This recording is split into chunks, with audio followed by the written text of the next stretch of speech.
moment I fell into the fissure that the book would not be destroyed as I had planned, it continued falling into that starry expanse of which I had only a fleeting glimpse.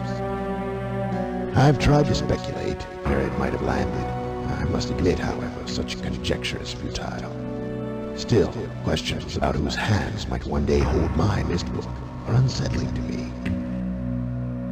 I know my apprehensions might never be allayed, and so I close, realizing that perhaps the ending has not yet been written. Myst is a point-and-click puzzle adventure game released in 1993. It was made by Cyan Worlds and published by Broderbund, though you probably heard of it because it was one of the best-selling PC games of all time. Since it was so historically influential in the games industry, that means there's about a half dozen or so versions of the game out there. For authenticity's sake, I'll be playing Myst Masterpiece Edition, which came out 7 years after the original game. It doesn't change much from the original, only adding some color depth and a little bit of quality of life. So it's as close to the original you're going to get without, playing the original. If my gameplay footage makes you feel a little queasy, you should probably just get one of the newer versions instead. I hear there's even a pretty good VR port. If you do get the Masterpiece Edition, you might want to go through your Scum VM settings to change some things, especially if you have a hard time reading the in-game text. Outside of that, the game still runs pretty smoothly, although it's hard to mess up what basically amounts to an interactive slideshow. In Myst, you once again play as yourself, and when the game starts, you watch a book fall from the sky. Touching the last page of the book transports you to the mysterious island of Myst. That's pretty much all the relevant info you need for now, so let's get started. Graphically, this game is a mix of highs and lows, though it's mostly highs. Starting with environmental art, which is what you'll be looking at 90% of the time anyway. Most of it is really, really good. There's a lot of visual detail and color, though obviously a lot of the colors are enhanced because of the Masterpiece Edition. Still, there's an impressive amount of detail packed in here, especially given this game came out the same year as Doom. Have all the environments aged well? Not quite. The water doesn't look great in a few places, and the skybox is almost always a uniform grayish blue. The exterior of the mechanical age is where this is most apparent, and in my opinion is the worst it gets. Despite the dip in quality in some areas, I think the environments still look fantastic for the most part. They have a very serene quality about them, and they kinda remind me of those early Bryce 3D renders. You know, the ones where there's a mountain rising out of the water and maybe a metallic orb or something. Anyway, I still think the environmental renders hold up really well. Unfortunately, since the game is mostly static renders, there are some shortcomings in other areas. The biggest example of this are the animations. Most of the animations are just a single frame, or are some kind of screen wipe. There are more detailed animations in the game, but a lot of them have this discoloration around them, and they look pretty out of place. These static renders also translate into a couple of gameplay issues I have, but I'll get into that later. Moving away from the technical side and looking more at the art direction, this game can be pretty surreal, although I guess that's what they're advertising on the box. A lot of it feels pretty experimental, as this was the studio's first big project and they hadn't really nailed the feel of the universe yet. There's some creepy stuff in here too, a trend that would continue into the sequels. I don't think the sequels ever had anything like the torture cage that electrocutes you, but I'm getting ahead of myself. Rounding everything out, I'll say that I really like the look of the game, even if it is held back by some technical limitations. There's plenty of interesting things to see, and the visuals alone make exploring worth it. Like I said earlier, if the limitations are too much for you, just get one of the newer versions. They carry the spirit of Myst's visuals, for the most part. Okay, so what about audio? Does that hold up?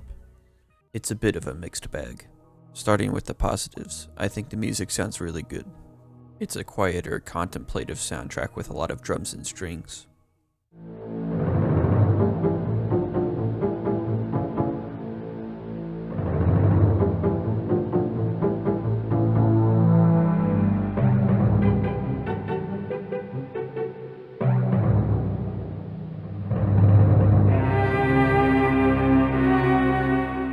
A lot of the time though, there won't be any music playing, and the original plan was to not have any music at all.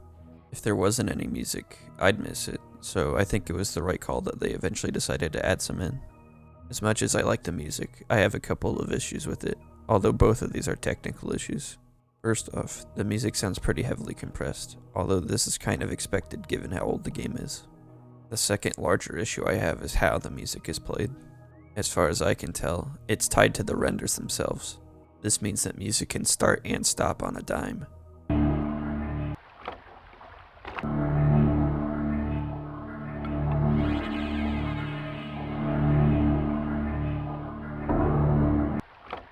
It can be pretty jarring when the music just pops in and out like that.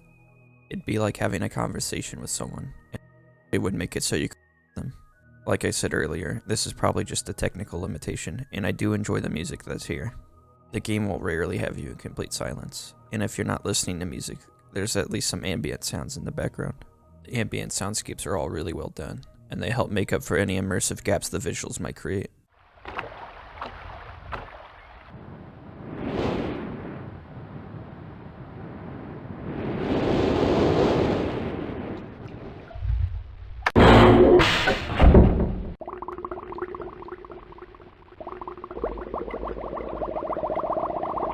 Apparently, the sound effects guy made these bubble sound effects by blowing bubbles into a toilet, which isn't important or anything, I just thought it was funny. Anyway, none of the soundscapes really missed the mark, other than maybe being mixed in too loud. The contextual sound effects are a different story. I actually think most of the sound effects fit in pretty nice, but there are plenty of generic ones that stick out like a sore thumb. There are also the more abrasive sound effects, such as this great example. The thing is, the generic sound effects might actually be worse for the game in my opinion. Myst will use these generic sound effects as audio clues for some of its puzzles. Most of the time, this isn't really an issue, as the sound effects are just there to help you keep track of what you've done. However, when the game asks you to use these sound effects as your primary means of navigation, then it becomes a nightmare. Enter the railcar puzzle, my least favorite puzzle in the entire Myst series. Is it the worst puzzle to ever exist in the Myst franchise? Probably. But man, does it filter me every time I play through this game. The rest of the puzzles are pretty alright though. I should probably talk about those before I have an aneurysm thinking about this stupid railcar. The puzzles are the meat of the game, and, aside from a couple of exceptions, there's still plenty of fun to be had by trying to tackle them. The logic in solving them is solid, and most of them are actually fairly simple, although the difficulty isn't because of their complexity. The problem is, clues usually aren't that close to the puzzles they're associated with, sometimes really not that close. So unless you want to go back to the clue every time you forget it or look up a walkthrough, save yourself some travel time and have a notebook handy. It's much better for your sanity this way, I promise. You'll be moving around a lot to solve these puzzles, and like I said earlier, this can be hampered by the graphics.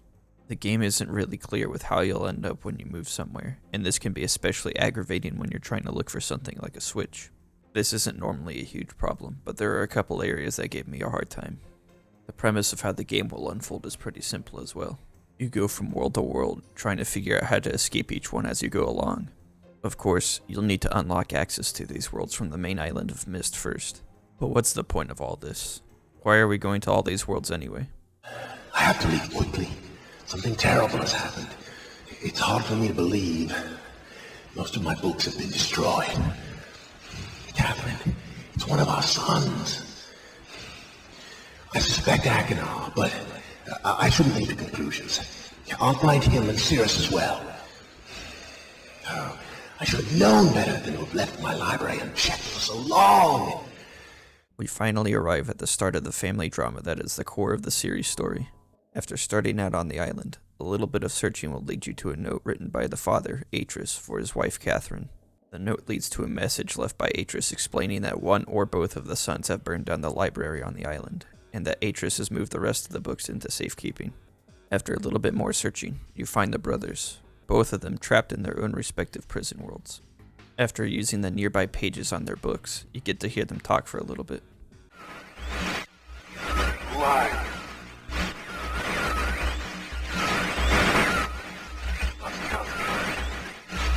Bring me a red. Cirrus wants you to find the red pages, and Akinar wants you to find the blue ones. Simple enough. You can find these pages in the 4 worlds that you unlock from Myst, and all you have to do to retrieve one is pick one up and take it with you when you leave. Of course, since you can only carry one page at a time, you'll have to go back into the world if you want to get the other page, which may mean redoing some puzzles. Hope you've been keeping notes. Finding these pages will make the 2 brothers more clear when you listen to what they have to say. Talking with Cirrus, he claims that his brother Akinar got greedy, burned their library, and killed their father. Talking with Akinar, he'll claim that his brother Cirrus is actually the guilty party. One of them's lying. That's all I can say without spoiling. Skip to here if you want to solve the mystery for yourself.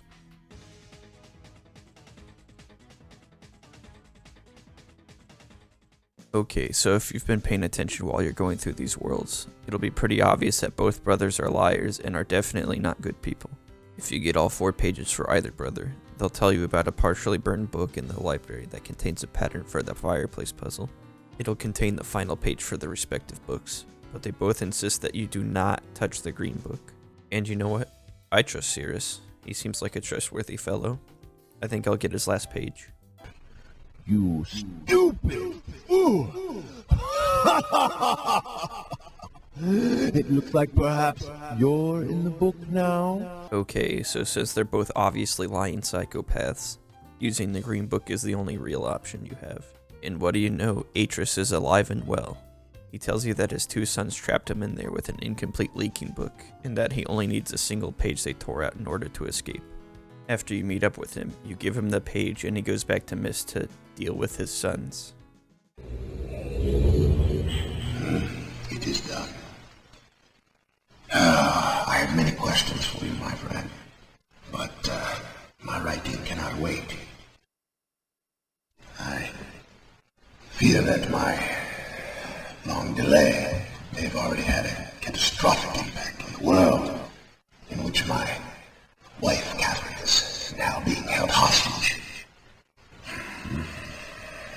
Oh, in reward, I'm sorry, but all I have to offer you is the library on the island of Myst, the books that are contained there. Feel free to explore at your leisure.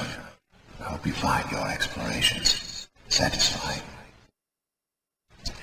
You will no longer have my sons to deal with. Sounds like a sequel to me. Myst's story is pretty short, although that's not really surprising since they does it. Oh, and one more favor.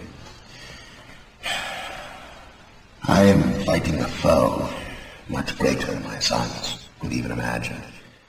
At some point in the future, I may find it necessary to request your assistance. Until that point, feel free to enjoy the explorations from my library on Myst. Thank you again.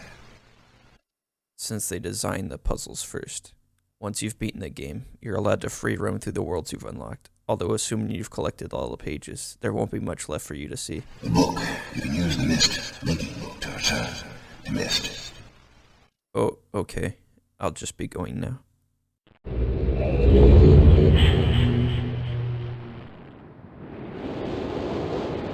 Oh, he really took care of business.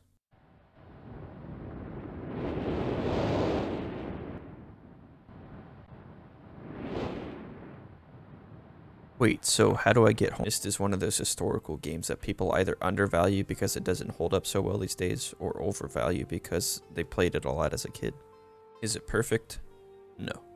But it did get a lot right, especially considering it came out in 1993. It sparked a change in what people wanted in a video game, and it spawned one of my most beloved video game franchises ever. It's interesting to go back through and see all the through lines that would be carried throughout the series. And even if you think it doesn't look that good now, you gotta pay respect to the classics, man.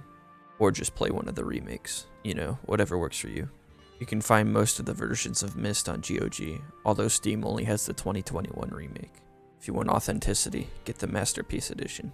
If you just want to play a version that doesn't hurt your eyes, just go with the 2021 remake. Hopefully I'll have another video out by the end of this month. But until then, thanks for watching.